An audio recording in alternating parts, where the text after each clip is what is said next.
Hello and welcome to The Rundown, a weekly podcast from PoliticsHome. I'm your host, Alain Tolhurst, and with me to discuss the ongoing saga of the failure to fix the crumbling Palace of Westminster is Dr. Alexandra Meakin, a politics lecturer at the University of Leeds and an expert on the Parliamentary Restoration Programme, Dr. Ruth Fox, director of the research group the Hansard Society, and the Labour MP Mark Tammy, who was a spokesperson for the Parliamentary Work Sponsor Body, which was set up to help with the process of decanting both houses that has since been abolished, but more of that later. So starting with you, Alexandra, you wrote a thesis on the Restoration and Renewal Programme. Can you tell us, April 2023, where exactly are we with the plans to kind of refurbish and fix up Parliament? Well, the crucial point is we're kind of going backwards. We're not really much further forward than we have been, at any point over the last 5 years, really. It's 5 years since Parliament took the decision to move out entirely and commit to a major restoration programme. And obviously that hasn't started yet. As you mentioned, the key governance body that was set up to manage this project has been abolished. So the programme is now under new management and is now considering the way forward. But it's a crucial year for restoration and renewal because MPs and peers have said that this year they will finally sort of come back to the table, think about new options to do this work ahead of a vote on what to do next in 24-25. So this year they really need to narrow down and make a decision again on what they're going to do. Yeah, Ruth, can you just talk to us a little bit about why making a decision, whatever the decision is so important? The palace is a Grade 1 listed UNESCO World Heritage Site. It's burned down once before a long time ago, but there are lots of fears it's going to burn down again. There's been people saying that it could be Britain's Notre Dame and that sort of stuff. Why is it kind of so important that fixing Parliament does get done? Well, basically because the building has and the infrastructure systems inside it have outlived their working life, and there is now a considerable risk to the safety of the building, to the possibility of fire risk. I mean, they've done an awful lot in the last few years to put in new sprinkler systems to reduce the risk. But, the clerk of the House of Commons, when he appeared before the Public Accounts Committee recently, made clear that the risk to life has been reduced somewhat as a result of those measures, but the risk to the building is still very high. And obviously, the longer this goes on and the work isn't done, the greater the risk will be. It's not just fire. I mean, that is the biggest concern, I think, that the House authorities have. But it's also a risk that the sewage system will fundamentally fail. Yep. The risk of major asbestos leaks. We've had asbestos incidents on the estate. Yeah, about 120 people were exposed to asbestos last year, weren't they? Yeah, there have been, I think, dozens of incidents over recent years. It's apparently one of the buildings with one of the greatest amounts of asbestos in it, simply because the size of the building itself, the size of the footplate of the palace. If you have an asbestos leak, I mean, you are facing, depending on what happens, what type of asbestos it is, you can be facing a health risk that has to be monitored over decades. So, there's a risk not just to the parliamentarians, but to the public that are on site and the staff as well. And then it's just basic things as a workplace. It is not a pleasant place to be. I mean, it is a building site if you're going inside it and sort of wandering around. The committee rooms, the corridors. I was in a meeting a few weeks ago and the neighbouring committee room had water pouring down the wall. I've sat in meetings in the House of Lords with mice running around my feet. It is just deeply unpleasant. Yeah, I was covering the chamber when water started pouring into the Commons chamber in the middle of a debate a couple of years ago, so I know all about it. But Mark, as I was saying, you were part of this sponsor body that was the Joint Committee produced a report in 2018 that recommended the full decant using Richmond House for the Commons and the House of Lords moving to the QE2 Centre over from Parliament. It was approved by both houses and this body was set up to kind of manage the project like the London Olympics, but it never happened, and as Alexandra said, it's since been abolished. Can you explain how that happened, basically, and what you were part of that process, how we got to this point? Yeah, well, I've been part of the process since the very beginning. I'm sort of the lifer on it, really. In terms of, so you're to blame, is that what you're saying, Mark? Off for good behaviour, but obviously not. Right, but you've stuck it around, yeah. No, and I think we really need to look at why we went for that structure in the first place, which was, as you say, the sponsor body, a delivery authority as well, on the Olympics model, because what it was recognised is this is going to be a project that's going to go across a number of parliaments. The reason that model was chosen was to stop politicians getting back involved, saying, oh no, we want to change this, we want to change that. Unfortunately, that hasn't held together, because the sponsor body, I would argue, did the job it was asked to do, which was to come up with a plan and also some broad costings what that would cost. And unfortunately, that didn't go down particularly well, because the problem is people want to do it, but they want to do it at far less cost, take far less time, and stay in there. The only slight problem is, though, all those three things don't actually work very well together. Yeah, that sounds like magical. It sounds like magical thinking, doesn't it? Yeah, To think and that's the problem of where we are, and clearly we have brought it in-house, and you can argue the merits of that one way or the other. But at some point, and hopefully sooner rather than later, we do have to face Parliament up with a fairly stark choice, I would say, about what road we're going to go down, and the cost and time and safety implications of choosing one option as opposed to another one. But if we're still going to be in this loop of, well, we want it to cost a lot less and we want it to be done in a quarter of an hour and we can all stay in, then I don't think that magic wand exists. Yeah, so just explain, Alexandra, where we are to now, I suppose, with that body being established and it's been brought back in-house as a new body. Just explain what that new body is, and to the uninitiated, it looks like they're simply repeating the work that was done initially. Are they, they're doing more work? Are they going to come up with any different answers, essentially, or we're going to come up with the same answers, which is that MPs and peers need to leave the palace in order for the work to be done in the right way? Well, that's really the story of restoration and renewal over the last decade. It's let's have another report, let's have another inquiry, let's have another investigation to see if there's any way of doing this that doesn't require moving out and spending a lot of money. And that report and that investigation will take another year or another 18 months and puts off the decision even longer. But it really is, as you mentioned earlier, magical thinking to think there will be a way of doing this that will cost less money, will take less time, will involve not moving out of the palace. Every time you have another report, you have another request to look at this again, the whole project becomes even more complicated, because all the time you're putting it off, the building is deteriorating and the work is becoming more complex and more expensive. Not to mention the £2 million a week that is being spent just on maintenance, just trying to keep the building running. Doing nothing is not the cheap option, and it's certainly not a free option. So where the project is in terms of management, as I say, it's come back in-house, and we have a new restoration and renewal client board. So this is going to be the client body that's overseeing the project. It's led by the Speaker of the Commons and the Lord Speaker. They're supposed to be sort of running this, deciding what's going to happen with the commissions of both houses, the governing bodies there. So it's really MPs and peers taking on this project themselves. And then a new programme board as well, led by the Deputy Speaker in the Commons, Nigel Evans. So again, parliamentarians are taking control of this project, which, as mentioned, is problematic because they're here for a limited time period. No parliament can bind its successor. This is one of the eternal problems of R&R. So decisions taken in one parliament can't be expected to last through to the next one, and that's a real issue if you have parliamentarians running the project, which is why the original governance model was set up, to take that out of the hands of politicians. Yeah, Mark, you like you said, you're a lifer on this kind of stuff. You're not sort of tearing your hair out a little bit with this kind of stuff, and perhaps with some of the colleagues, perhaps on the benches next to you, on the benches opposite, potentially, and the fact that it's now being, instead of being taken away from them, so it's not their decision, it is now going to come back to their decision.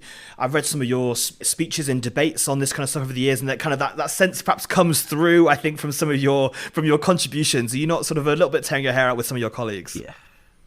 Yes, I am, but I can understand it at the same time. But as I said, there is not a magical solution. There is not an easy solution that you can somehow placate everybody. And there is never going to be a good time to do this. The public are not going to be dancing on the street saying, with placards saying, what do we want? R&R, when do we want it now?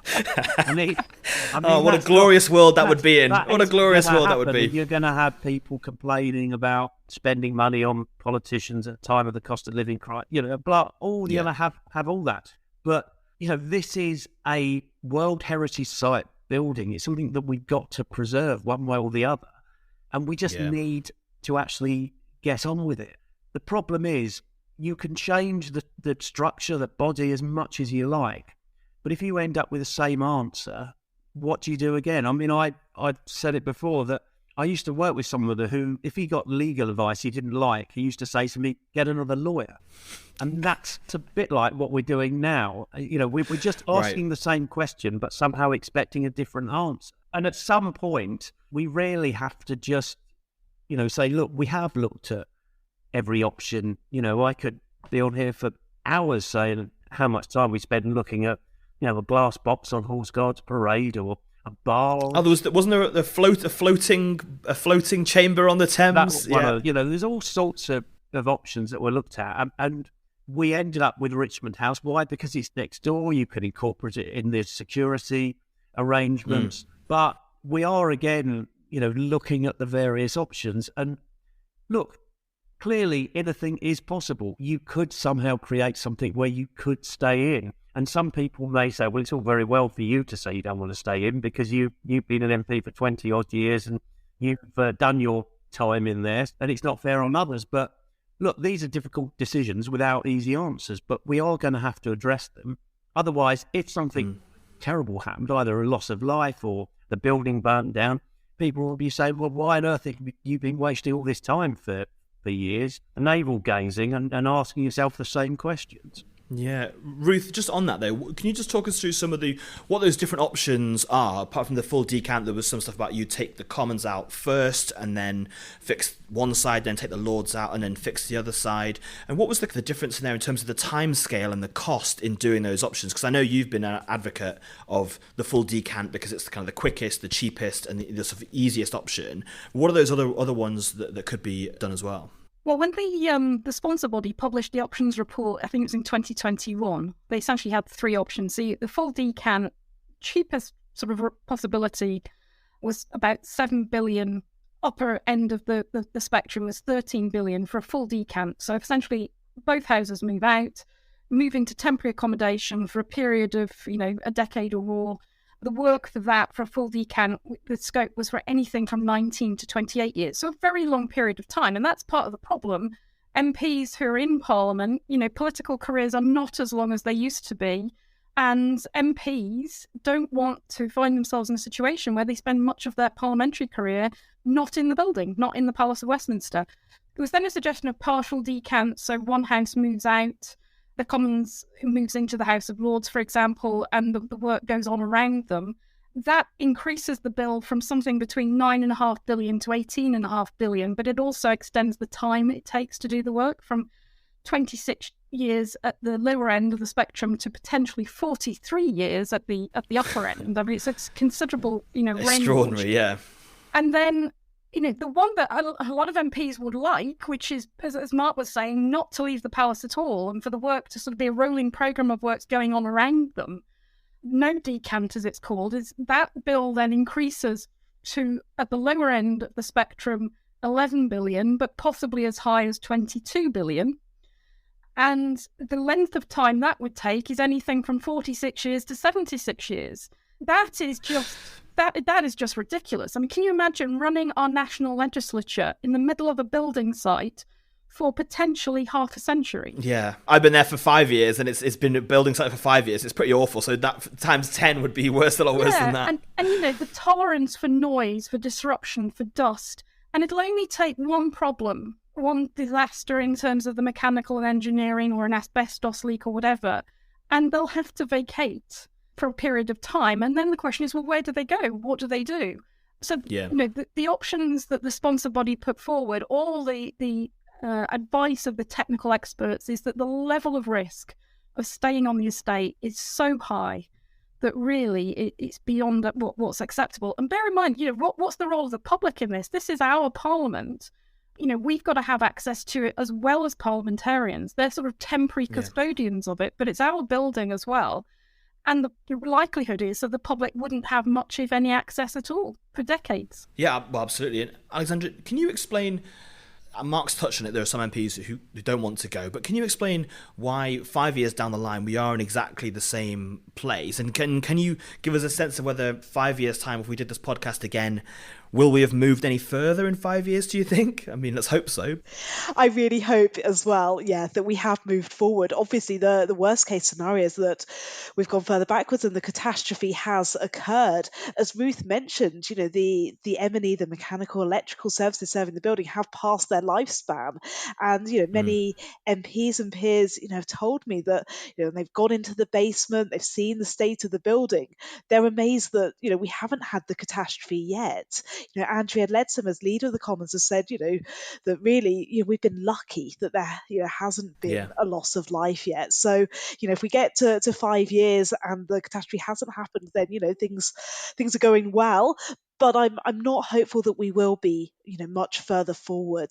And I think one of the fundamental problems is that, part of the issues in the building are hidden. So for many MPs, you can see that the building isn't doing well, but you're not in the basement. You're not seeing the problem with the pipes, the wires, everything crammed into these small spaces. And so you think, okay, we can just go a little bit longer. We can put it off. We can make it somebody else's problem.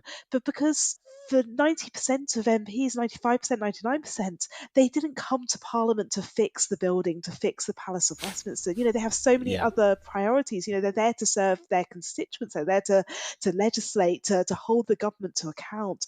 So they don't want to have to be spending their time thinking about the building. And so that's, is a real issue in engaging members with the issue that's at hand.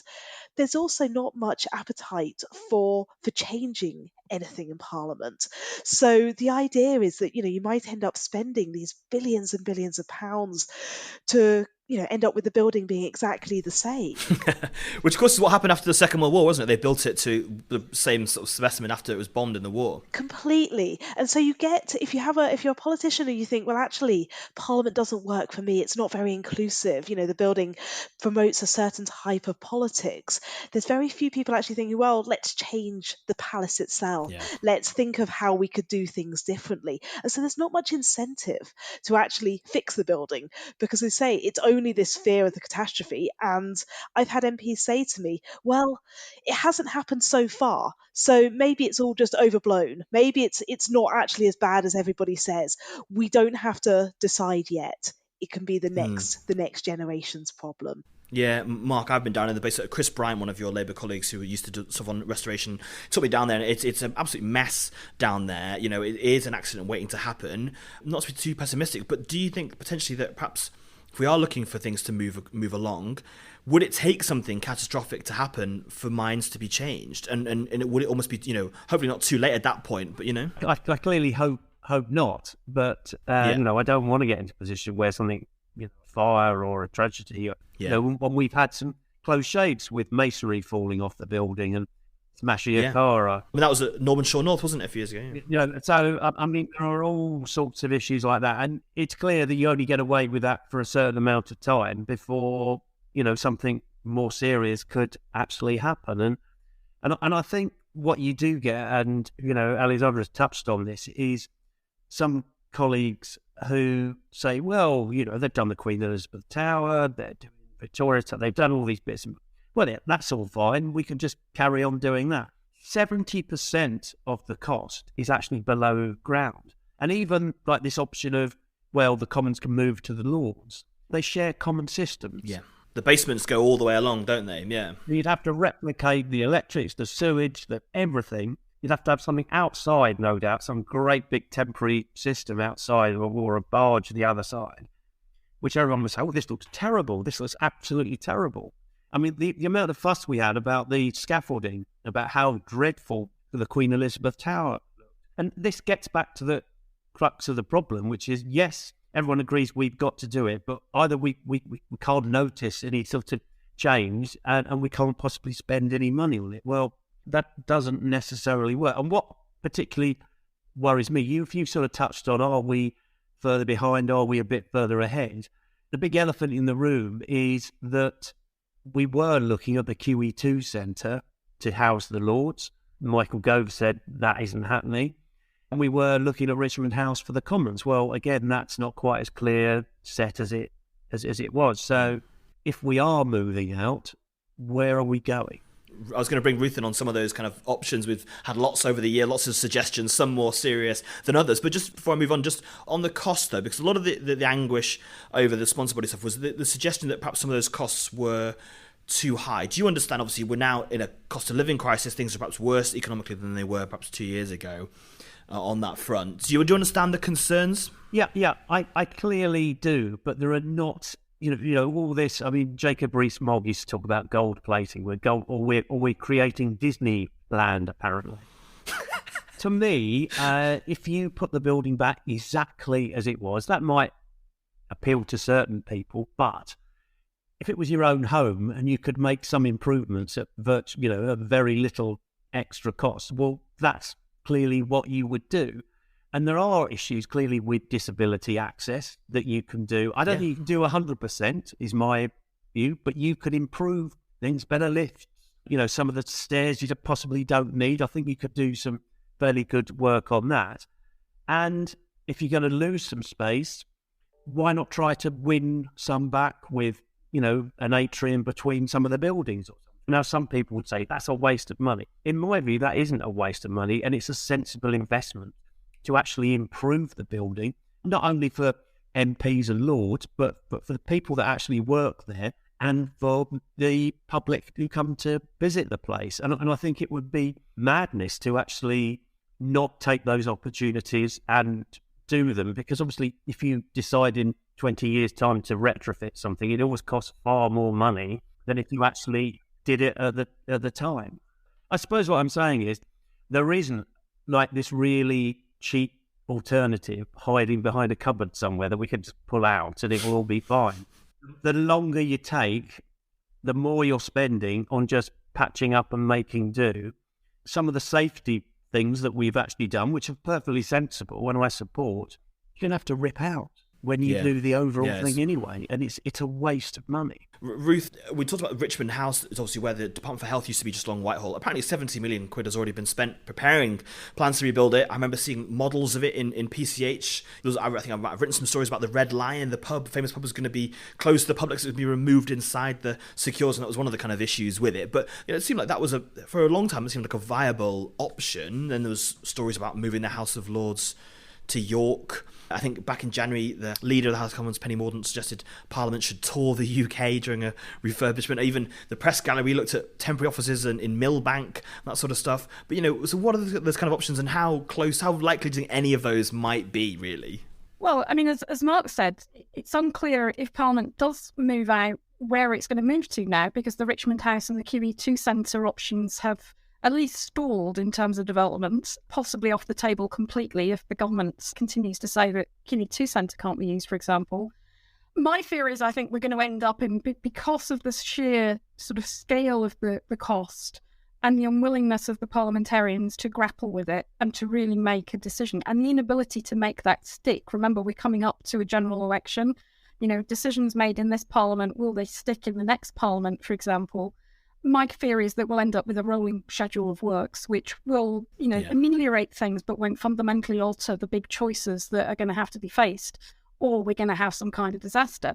The other thing to bear in mind in all of this, of course, is that the MPs have, they brought the governance back in-house now, but they've got power without responsibility, because if the place does burn down or somebody is killed by falling masonry, it's not the MPs who are going to be up in court on charges of corporate manslaughter. It's going to be the clerks of both houses. They're the corporate officers.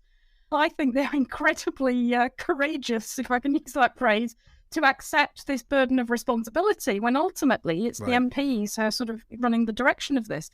But my concern is that we'll end up with a rolling programme of works. We may get some element of a return to the virtual parliament that we had during the pandemic and the use of technology, and an extended period of recess. So they sort of extend the period of recess for 3 months, for example, to enable more work to take place. But of course, that benefits the government of the day. You won't be able to recall Parliament. If Parliament's not sitting for 3 months a year, that's letting the government off the hook in terms of scrutiny and accountability for a considerable period of time. The virtual Parliament had many, many advantages, but it was also a somewhat easier ride for ministers. So that would be my fear, that if they do move in that direction, there are some real consequences in terms of government accountability that we may have to face. Yeah, Alexandra, what do you think about that option? Do you think that's where some of it might go? Because at least then it moves responsibility away from any one set of MPs, because the works take so long and the costs are sort of passed out over such a long period of time that essentially no one has to be the one who grasps the nettle. Yeah, I completely agree with Ruth. I think we will end up with this rolling program of works. But I think there's more magical thinking taking place. The idea that you could cancel the September sittings, which have long been unpopular with many MPs, and do the works then, when we know that the scale, the complexity of the works, they're not something that could be fit into a summer. It's not a 3-month Yeah. piece of work. Yeah, if you're ripping walls out, you can't just suddenly put stuff back for an hour or a month and then bring it back again, Exactly. David Goldstein, the chair of the Delivery Authority, told the Public Accounts Committee in February that just to deal with the asbestos challenge alone, it would take 300 people working for 2.5 years on an empty building. This isn't a summer recess job. This isn't something you can fit in around, sittings of the Commons. Just to get rid of the asbestos, you need an empty palace for 2.5 years and 300 people working on it. So, there will be scope where you can do some things by, say, having a touring parliament, having longer recesses. But again and again, every time experts have been asked, can you do this work without moving out entirely, without having a huge amount of risk and it costing a lot? They've said, no, you will still have to move out, for a long period of time. Yeah, I spoke to Meg Hillier, who's the chair of the Public Accounts Committee, and she said, it's a classic example of political musical chairs. Everyone thinks they won't be standing still when the music stops, but someone's going to be standing, aren't they, at the end, Mark? And I suppose it's what happens at that point, and where do you want to be at that point when the music does stop? Yeah, and look, this isn't something that's just happened in the last 5 or 6 or 7 years. This basically, you can look at some of the problems, and it's jobs that were done 70 years ago. The roof wasn't fixed properly after the bombing in the Second World War. It was bodged. The electrics were bodged in the 50s, and the sewage. This is something, because, as I said at the beginning, there will never be a good time to do this. There will never be a time when everyone's on the same page. And that's why that particular structure was chosen. And I have said before, I had major concerns about moving it back in-house because, look, I can understand MPs who have just come to the House, and if someone says to them, oh, you're never going to sit in the chamber of the House of Commons, they're not going to be that happy. I fully understand that. But we're going to have to make a decision at some times. Otherwise, we end up with the long-term maintenance, patching this, patching that, costing a fortune overall. But some people see that as well. No one will really notice because we're only spending a certain amount of money. Or you throw discount rates at them, which is a great way of confusing people about how much money costs now compared to 70 years' time or something. Right, yeah. But what you can't run away from is if you're going to do it properly, it's going to take a long time and it's going to cost a lot of money. And I haven't seen one estimate that says you can do it cheaper by having some sort of combination of staying in than by moving out. So let's not pretend there is one, because there isn't. Yeah, well, just before we wrap up then, it's quite pessimistic about a lot of this kind of stuff when we're seeing all the problems that's going on. Just go around all three of you. Is there any signs of hope that things might get a bit fixed? I'll start with you, Ruth. Have you got any reason for optimism or not? You're looking at me as if there isn't any reason for optimism, I suppose. Not a lot. I mean, I think a lot will depend upon what happens at the next general election. If you've got a government with a pretty big majority, and particularly I think it's a change in government, I think the Labour Party has been more supportive of this in principle and has certainly voted more heavily for it than as the Conservative Party. But they were voting in opposition. They didn't have the responsibility for the finances. So once you're in government, it's a whole different matter. There's possibilities there, but my fear is that no, we will just trundle on, and nobody will be willing to essentially grip this and make a decision and make it stick. Alexandra? So I think there's possible, some causes for optimism. At first, I would say that there are amazing staff who are keeping the show on the road, in the palace, on the parliamentary estate, and they're doing amazing work, keeping the building safe, keeping the visitors safe, keeping members safe, and everybody working there. And I think that should, really be applauded. And the clerks of the House have been both houses have been very clear about, the need for the work to be done. So there are people who are really grappling with it and are trying to, keep this issue on the agenda. So that's definitely a cause for optimism. I think the current leader of the House seems more open to, possible, doing things differently. She has mentioned, say, using more virtual contributions, possibly electronic voting, and we'll have to see if that will go anywhere. But compared to some of her predecessors who were very opposed to doing anything differently, it's great that there's Yeah. somebody with a bit more of an open mind. So maybe there are some causes for optimism, but as you say, maybe in 5 years' time we'll still be having the same conversation. Quite possibly, Mark. And well, as you said, you've been involved in this stuff for a long time. Do you feel that a sort of a responsibility, I suppose, to try and get this stuff moving? And if there is a change of Parliament, if Labour do get into government, and there's perhaps a big changeover in MPs as well, perhaps things might be different. Then is that the sort of thing you want to be impressing on, Keir Starmer as he becomes Prime Minister, that actually this is something that he does need to focus on, and that all MPs need to focus on much more? Yeah, and I would hope, and I'd said for some time, although this is a project in London, it shouldn't be a London-centric project, and there are great opportunities to train a lot of people through this, get a lot of businesses from around the country, much like after the Second World War with the Chamber, with the Commonwealth, putting input in to make Parliament back and the building safe and secure for the future. So I would try to turn it around, saying, no, this can be a really positive thing for our economy, and not just seen as some cost for Parliament spending money on itself.